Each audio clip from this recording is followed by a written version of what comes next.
જય બાબા રે. જો રણુદા ગયા તા ફૂલ મોજ, વાત છોડો, બૂમ પડાવો.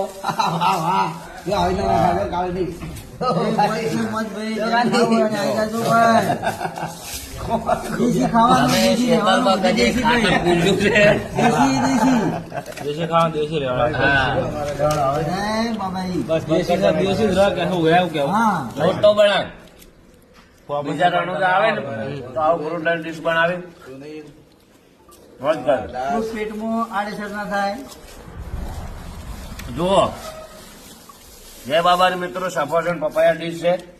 રણુદા ગયા હતા, તમે પણ જો તો આવી રીતના 200-300 નું ફ્રૂટ લઈને મસ્ત નાસ્તો કરી લેવાનો અને બહુ મજા આવે. બીજી વાત છોડો, ભાઈબંધનું ઘણું રહેવાનું થાય, ખાવાનું થાય. ના જોયા હે ને એક નંબર. બ્રાન્ડ ઉઠાય, બ્રાન્ડ ઉઠાવી દો.